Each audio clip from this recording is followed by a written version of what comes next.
번째 나누는데 좀 깁니다. 요한복음 7장이 긴데 53절까지 있는데 이 중요한 부분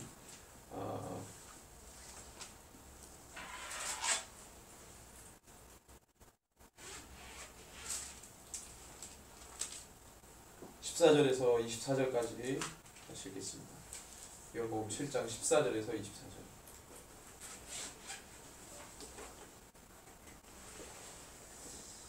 교독합니다. 내가 먼저 읽고 여러분도 읽고 24절은 같이 읽고. 이미 명절의 중간이 되어 예수께서 성전에 올라가사 가르치시니 유대인들이 놀랍게 여겨 이르되 이 사람은 배우지 아니할 거면 어떻게 그러하느냐 하니 예수께서 대답하여 이르시되 내 교훈은 내 것이 아니요 나를 보내신 이의 것이니라. 사람이 하나님의 뜻을 행하려 하면 이 교훈이 하나님께로부터 왔는지 내가 스스로 말하는지 아느니라. 스스로 말하는 자는 자기 영광만 구하되 보내신 이의 영광을 구하는 자는 참되니 그 속에 불의가 없느니라.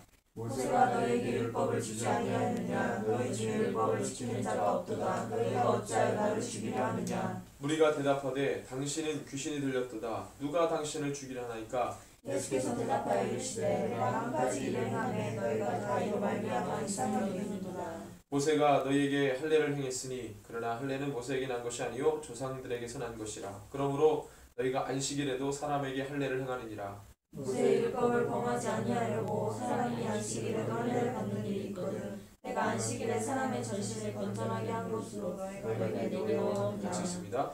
외모로 판단하지 말고 공의롭게 판단하라 하시니라. 아멘.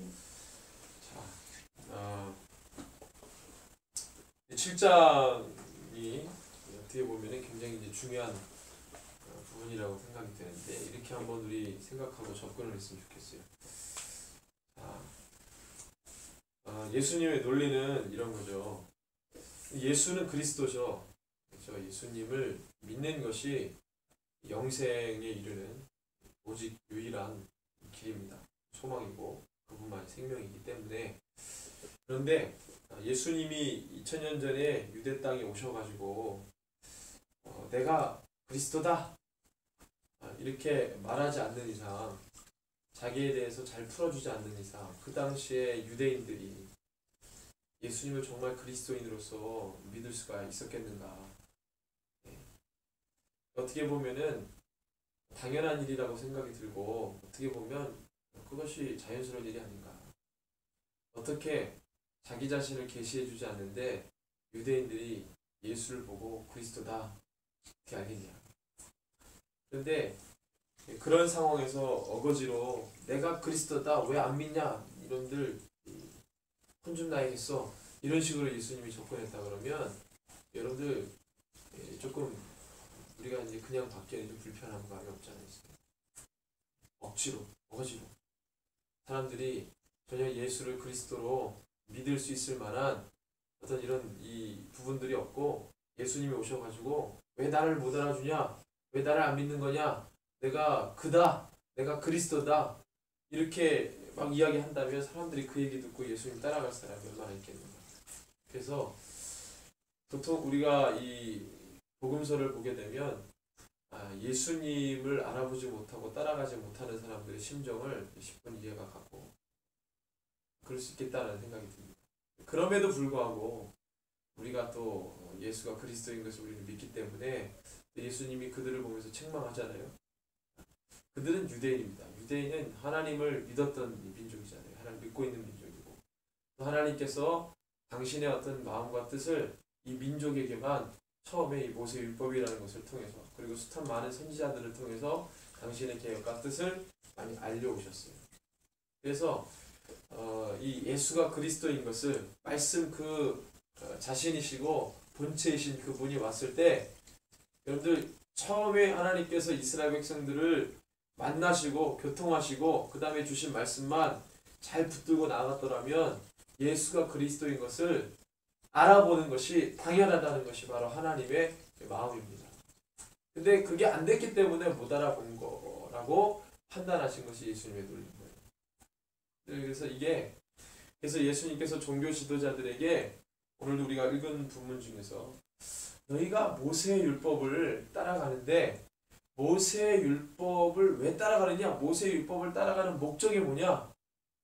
단순하게 모세 율법을 통해서 우리가 지키라고 하는 그 조항들을 지키는 것, 그것이 전부냐? 아니라는 거예요. 모세 율법을 주신 이유, 그 목적이 있어요.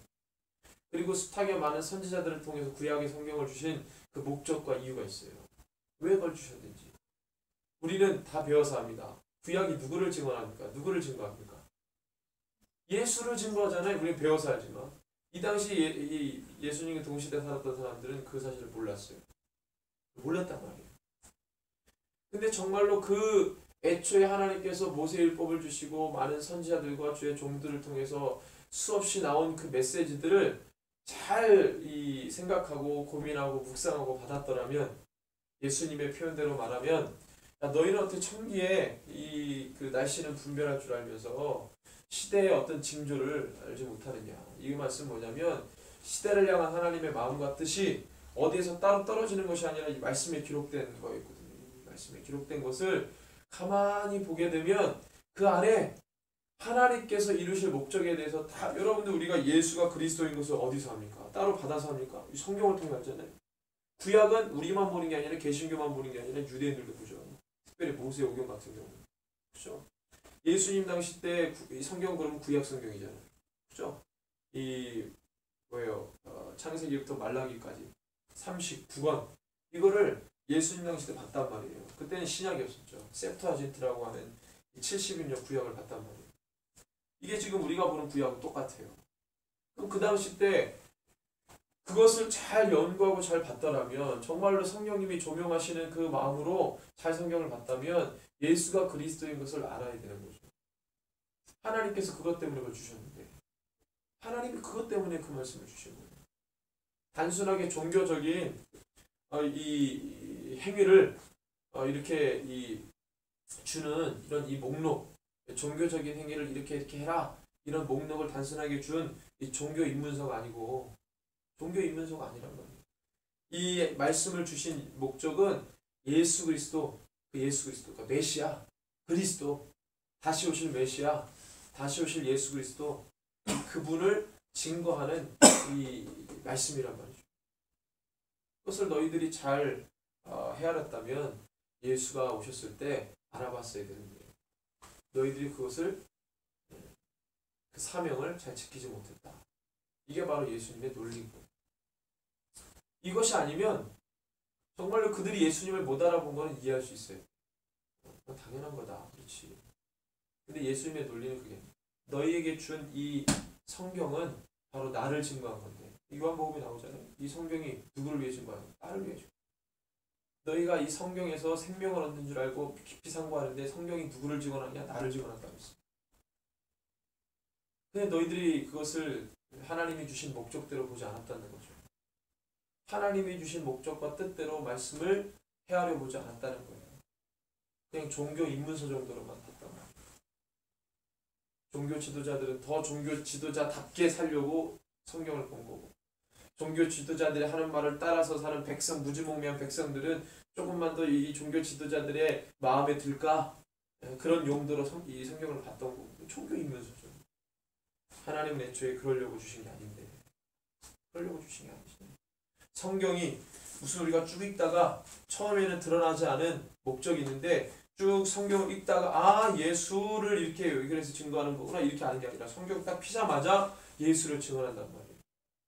유일한 구원의 메시아를 증언한단 말이에요, 성경이. 근데 그것을 몰랐다는 거죠.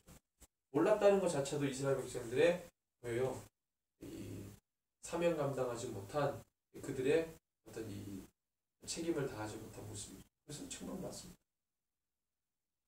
이스라엘을 택하신 이유가 거기 있기 때문에, 너희를 통해, 네 민족을 통해 살아계신 하나님을 열방 가운데 어떻게 드러내야 되죠. 이스라엘 백성을 택하신 목적 아니에요. 성경을 왜 줬냐? 구원의 유일한 소망이신 예수 그리스도, 그분이 오실 건데 너희들이 그렇게 기다렸던 그 메시아가 와서 모든 것들을 회복하실 건데, 그 예수 그리스도가 왔을 때 기다리고 봐야 되는 거예요. 여러분들, 세례 요한은 예수를 어떻게 알아봤습니까? 세례 요한은 어떻게 예수를 알아봤어요? 누가복음 2장에 나오는 시몬이라는 사람과 안나라는 여선지자는 아기 예수를 보고 어떻게 알아봤습니까? 그들은 어디 다른 데 계시받아 살았어요? 그 사람은 누굽니까? 말씀을 깊이 묵상하고 하나님의 위로를 기다린 자라고 표현하잖아요. 세례요한 같은 사람 흠나무 공동체가 광야에서 뭐 했습니까? 따로 계시를 막 받아가지고 이 오실 메시아를 기다렸습니까? 아니잖아요. 그들은 왜 필사? 성경 말씀 계속 필사하는 사람들이 성경 연구가들이에요.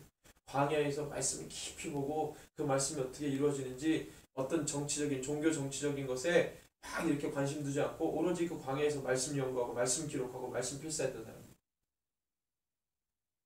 그러니까 세례요한 같은 사람이 그 말씀을 깊이 연구하다 보니까 뭐라고 선포합니까? 세례 줄 때 회개하라 천국에 가까이 왔다. 이것도 누가 얘기해? 예수님이 하시잖아요. 동일하게. 그러니까 그것이 하나님의 마음을 받아 세례요한이 선포한 거예요. 그거 어디서 그렇게 시작했습니까? 막 계시를 받아가지고 한 거예요. 아니죠. 말씀에서. 그런 말씀을 그렇게 이해한 거예요. 세례 요한처럼 그렇게 반응을 해야 된다고. 세례 요한처럼. 또는 시므온과 안나처럼 다 장성한 예수도 못 알아본, 그렇지만 그 예수가 아주 깐난애기였을 때도 알아본, 얼마나 차이가 있어요? 아직 예수가 장성하지도 않고 깐난애기였는데 그 깐난애기를 보면서 시므온이 막 하나님을 찬양하잖아요. 우리가 그렇게 기다렸던 메시아입니다. 누가복음 2장에 막 찬양하죠. 응애 하는데 그걸 알아본 거예요.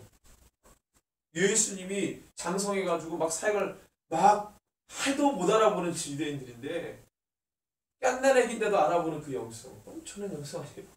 그 사람이 어디 다른 데 가서 계시 받아가지고 알았습니까? 아니잖아요. 안나 같은 여성이죠. 알아보는 사람은 뭐고 못 알아보는 사람은 뭐예요? 그래서 처음에 주신 이 말씀을 어떻게 이해하고 어떤 목적으로 이렇게 주셨나를 잘 아는 것이 좀 중요하다는 거예요.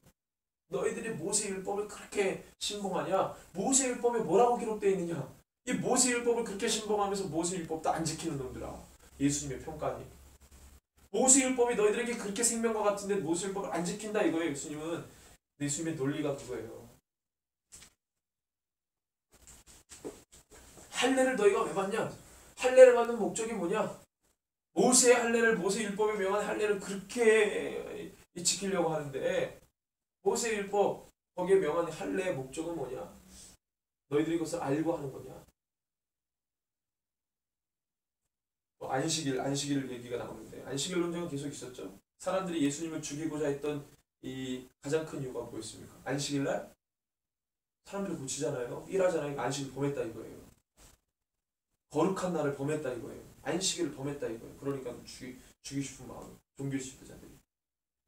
사람이 막 살아나고 고침받고 막 수십 년 동안 그 병에 매여 있는 그 사람이 그 병에서 노임을 받았다는 게 중요한 게 아니고 안식일을 범했다는 거죠.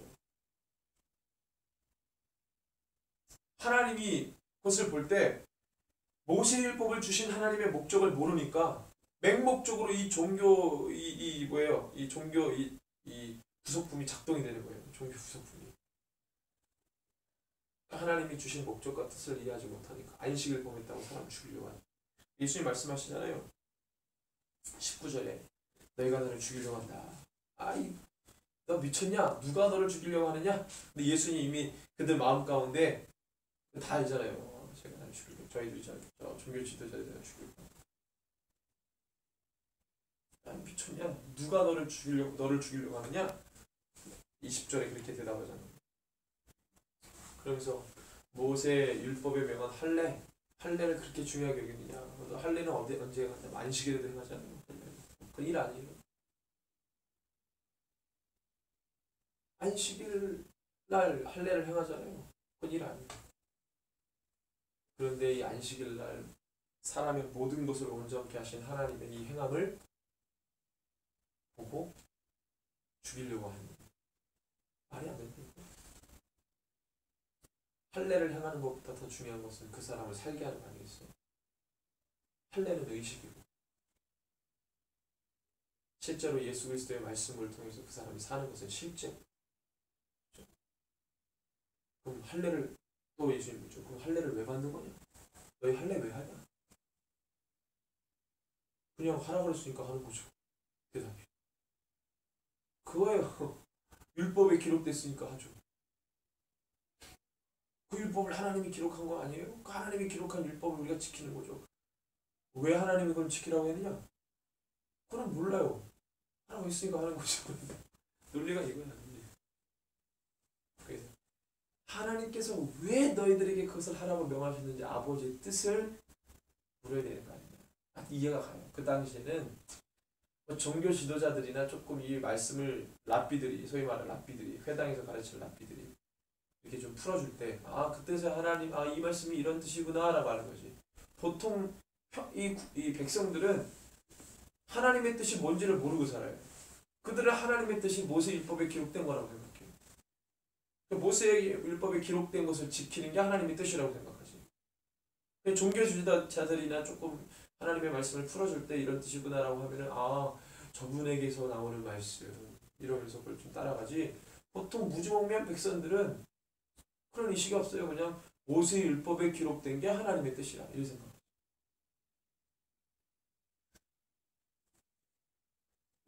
그래서 오늘 이 7장의 말씀은 다른 것이 아니라 예수님을 이제 계속 예수님을 드러냈지만 이 초막절, 특별히 사실 성경에는 이 초막절이 여기서밖에 등장 안 해요. 다른 데 초막절 안 나오거든요. 굉장히 좀 독특한 부분인데 7장의 배경은 초막절이라고 하는 절기예요. 초막절. 여러분들 신약 성경에 대부분 어느 절기가 많이 나와요? 두 개 절기가 나오죠. 뭐하고 뭐죠? 유월절하고 오순절이죠. 오순절은 어디 나와요? 사도행전에 나오죠. 복음서에는 어디 절기를 얘기합니까? 거의 유월절을 얘기하죠. 마테마가 누가는 다 유월절을 얘기하죠. 유월절만 언급했죠. 근데 요한복음에 보니까 초막절 초막절 기간에 이제 예수님이 사역하십니다. 유대 절기는 몇 개입니까? 유명한 절기 3대 절기 3개죠? 뭐죠? 유월절, 초막절. 네, 진짜. 유월절은 다 알잖아요. 그 다음에 처음에 지키는 게 유월절이고, 그 다음에 지키는 게 오순절이고, 마지막이 초막절이에요. 초막절은 유대인들이 지키는 1년 중에 마지막으로 지키는 절기예요. 유월절 지키고, 오순절 지키고, 초막절이 마지막이에요. 이렇게 지키는 거죠. 초막절은 의미가, 유월절은 무슨 의미가 있습니까? 유월절의 의미. 유월절은 왜 지켰죠? 멍 때리지 말고. 유월절은 배웠잖아, 우리 다. 출애굽. 끝이야? 그건 너무 건너뛴 거고. 유월절을 왜 지켰냐고. 유월절 왜 지켰어요? 유월절 지킨 배경. 네? 배웠잖아. 어린 양의 피로. 그래, 나랑 할 줄 알잖아. 6월 되는 죽음의 어린 양의 피로 좌우 임방 유설주 바르니까 죽음의 사자가 어떻게 해요? 그 피를 본 집만 넘어가잖아요. 그렇죠? 그래서 이 넘어갔다. 6월 또는 과월절 이렇게 얘기합니다. 그 다음에 무교절 7일 지키잖아요. 6월절이에요. 6월절 절기. 그리고 난 다음에 이제 오순절, 두 번째 지키는 게 오순절. 오순절은 어떤 의미가 있습니까?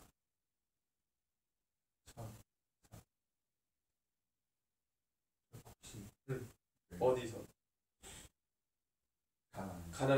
가나안 정착해서 처음에 나온 열매를 하나님 앞에 드리죠. 감사해서 드리는 게 오순절이에요. 77절 또는 맥추절이라고 하고, 그 다음에 이제 마지막으로 지키는 절기가 초막절인데, 초막절은 어떤 것을 상징합니까? 기념합니까? 장막절 또는 수장절이라고 해요. 그건 다 나왔어요. 초막절은 추수는 두 번째고 처음에 나오는 의미가 있습니다. 초막절, 장막절, 수장절이니까. 장막하면 나오는 거 있죠. 모세. 모세 스토리가 많은데 그 중에서 뭐 광야. 광야에서 광야 40년. 원래 애굽에서 이스라엘 백성들은 주업이 뭐였어요? 애굽에서 이스라엘 백성들의 주업은? 아니죠. 애굽은 농경 국가예요. 유목 국가가 아니고. 근데 거기서 농사를 지었지만 뭐 했어요? 주업이. 이스라엘 백성들의 주업. 노동했잖아요, 노동. 몰라요, 그거? 아니, 이스라엘 백성들이 애굽에서 뭐 했는지 모르는구나. 노동했어, 노동. 건물 지었다, 이 말이야. 여가 시간으로 농사했어. 여가 시간으로 농사했어, 노동하고. 양을 친 거는, 이 유목은 언제부터 생긴 거예요? 가나안 땅 정착하면서 생긴 거예요. 원래 그 애굽에서 살을 때는 애굽은 농경 국가니까. 그래서 왔는데 광야에서 텐트를 치잖아요. 광야 40년을 살려면 뭐가 필요합니까? 장막, 텐트가 필요한 거죠. 그래서 광야 40년을 기억하기 위해 초막절을 지켜요. 그리고 난 다음에 이 광야의 40년의 이 장막 생활 다음에 가나안 땅에 정착해서 뭐 합니까? 이제 하나님께서 주신 땅에서 수확하고 이제 농사 짓고 수확한 그 열매들, 농사로 열매든지 뭘 열매든지 하여튼 그 땅에서 정착해서 이 초막, 장막 생활을 끝내고 그 마지막에 하나님께서 정착하게 하신 그 땅에서 나온 거 가지고 감사함으로 하나님 앞에 예물을 드리잖아요. 이런 것까지. 그래서 광야의 40년과 그 다음에 농사를 짓고 추수한 것을 하나님 앞에 드린 이 기념을 초막절로 지킨다는 거예요. 초막절에 지금도 유대인들은 초막절을 지킬 때 어떻게 지키냐면 사진을 이렇게 보니까 깜짝 놀랐어요. 이들은 이제 초막절날 아주 잔치래, 잔치. 엄청난 페스티벌인데 절기라는 의미보다는 이 명절, 여기 보면 명절 나오잖아요. 축제, 유대인들 축제인데 이때는 장막 40년 동안의 장막 생활을 기념하는 거죠. 그래서 실제로 자기 집에서 살다가 이 초막절을 지키는 때가 되면 집에서 다 식구들이 나와가지고 집 근처나 어디 공터나 어디에다가 장막을 이렇게 치는 거예요. 실제로. 어디 보니까 아파트인데 아파트 베란다에다가 장막을 쳤어요. 실제로 이 기간 동안에 장막을 치는 거예요. 초막을 치고 텐트를 쳐서 그 광야 40년 동안에 우리 손조들의 그 삶을 기억하는 거예요. 광야 40년의 삶이라는 것은 단순하게 장막 치고 텐트 치고 살았다가 아니고 하나님께서 아주 직접적으로 손대셨던 때, 하나님만 바라봤던 때, 하나님이 공급해 주시는 것을 가지고 살았던 때, 이런 때를 이제 기억하는 거죠. 그래서 이 초막절은 유대인들에게 굉장히 이제 중요하다고 생각합니다. 그래서 이 기간 동안 한 7일 정도 지키는데 이 7일 동안에 이제 그걸 지키는 거예요. 그러니까 이 성전이 있었던 때라고 한다면 2000년에 예수님께서 있었던 그 헤롯 성전이 있었잖아요. 이 헤롯 성전 때 성전이 있을 때에도 이 초막절이 되면은 그 성전 주변에다가 다 초막을 짓는 거예요. 초막을 짓고 광야 40년의 삶을 기억하고 그때 하나님께서 먹이시고 입히시고 모든 것들을 채우셨던 그 하나님의 직접적인 도우심을 그때 이제 경험하는 거죠. 그 7일 동안 이걸 기념하면서 온 가족이 모여가지고 그 초막에서 생활하는 거예요. 이 초막절을 지을 때. 그러니까 이것은 성전에는 무엇과 무엇이 있었습니까? 성전에는 성소와 지성소가 있잖아요. 거기서 이 하나님이 이 지성소에서 만나주시고 그 성소 건물 성소에서 이제 하나님 만나주시고. 근데 이 초막이라고 하는 곳에서 장막 광야 40년 동안 이스라엘 백성들을 이끌어 가시는데 이 건물로서의 성전이 아니고 정말로 이 성막 모세의 성막에서 성소와 지성소가 있으면 그 불기둥과 구름기둥으로 이 40년 동안 백성들을 이끌어갔던 것을 알잖아요. 우리가 역사를 통해서 그것을 사람들이 이제 기대하는 거죠. 왜냐하면은 지금 헤롯 성전을 바라보면 사람들이 막 은혜롭다 이런 생각보다는 어떤 게 생각이 날 것 같아요. 이 2000년 전에 유대인들이 볼 때 이 헤롯 성전을 바라보면서 멋있다고는 생각하겠지만 저곳에 이 광야 40년 이 불기둥과 구름기둥으로 그들 민족을 이끌어갔던 그런 생생하신 그 하나님을 그들은 경험하지 못하는 거죠. 그러니까 대리만족, 이 초막을 지으면서 그때 그것을 묵상하면서 모세의 성막 때 하나님께서 그렇게 구름기둥과 불기둥으로 우리를 인도하셨지 이런 것들을 막 생각을 하는 거죠. 그래서 언젠가는 우리 이민족을 다시 세우시고 가나안 땅에 정착해서 그들이 막 하나님이 주신 젖과 꿀이 흐르는 땅에서 기뻐하며 살았던 것처럼 언젠가는 우리에게도 영적인 가나안 다시 오시는 이 메시아를 통해서 이런 것들을 회복하겠지. 이런 어떤 영혼들이 이 초막절날 막 이 사람들이 초막 일주일 동안 초막 생활하면서 그 기대감을 가지고 가는 겁니다. 그래서 이 초막절 이 의미가 이제 그렇게 되는 거죠. 이 초막절날 요한복음은 이 초막절 때 하나님 예수님께서 사역하셨던 부분들을 이제 기록합니다. 근데 처음에 이렇게 보니까 이전에 초막절이 가까운지라 이제 그러고 한 사건이 생겨나요. 어떤 사건이 있냐면 예수의 형제들과의 예수님의 논쟁입니다. 이야기인데 뭐 논쟁은 아니지만 대화 속에 예수님께서 막 이 기적을 행하시니까 예수의 형제들, 말하자면 예수의 가족들이 예수를 보고 뭐라 그러냐면 와 당신 너 정말 대단한 능력이다. 형님 대단한 능력입니다. 예수님이 장자였잖아요. 형님 대단한 능력이 있네요. 그 능력 가지고 이 갈릴리에서 이 촌구석에 있지 말고 어디로 가라 그래요? 성전으로 가십시오. 수도권으로 가십시오. 얘기한 거예요. 수도권으로 가십시오. 대도시로 가십시오. 뭐라고 얘기하냐면 3절, 4절 같이 읽습니다. 그 형제들이 예수께 이르되 당신이 행하는 일을 제자들도 보게 여기를 떠나 유대로 가소서 스스로 나타나기를 구하면서 묻혀서 일하는 사람이 없나니 이 일을 행하려 하거든 자신을 세상에 나타내소서.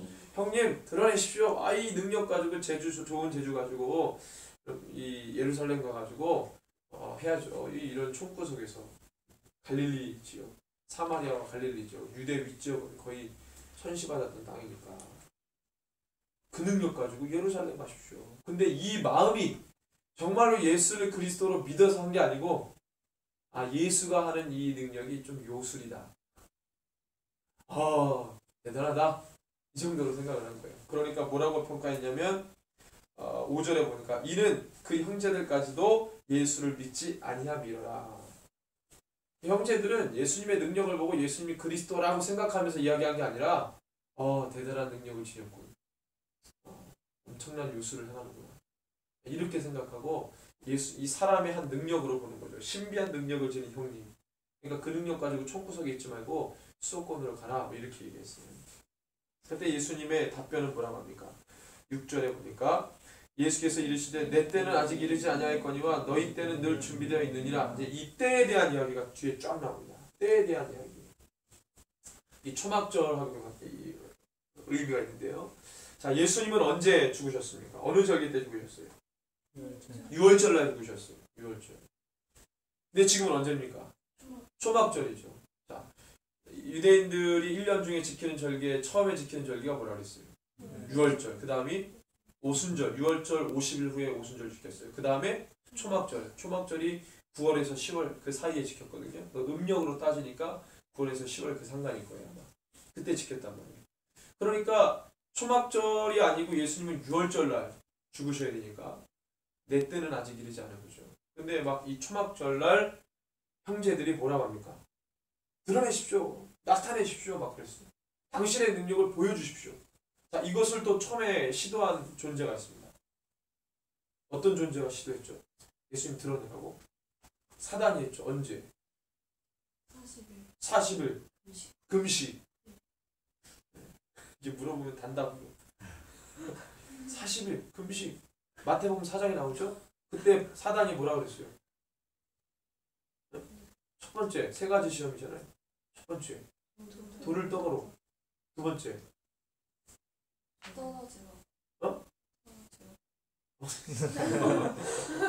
어디서가 중요해? 어디서? 높은 성전에서 떨어져 가라. 하나님 너를 구원하실 거다. 천사들을 보내가지고. 그 다음에 세 번째 뭐 있습니까? 나한테 전에 천하고 다 주겠다. 높은 산에 올라가서. 자, 이건 뭐예요? 너를 드러내라. 너를 드러내라. 너 능력을 드러내라. 너 능력을 드러내. 네가 높은 성전 꼭대기에서 그 성전 꼭대기라고 하는 것은 어디 성전을 말하겠어요? 예루살렘. 그렇죠. 예루살렘 성전밖에 없어요. 유대 땅에서. 예루살렘 성전 순식간에 예수님을 데리고 이 사단이 예루살렘 성전 꼭대기를 데리고 올라가고 뛰어내려봐라. 여기서 뛰어내리면 여기서 딱 뛰어내리는데 하나님이 보내주신 천사들로 너를 딱 다치지 않게 하면 사람들이 그걸 보고 그 예루살렘 성전이라는 장소에서 그런 엄청난 능력을 행하면 사람들이 다 너를 볼 거 아니냐. 널 드러내라. 널 지금 드러내라. 오픈시켜라. 근데 예수님이 뭐라 그래요?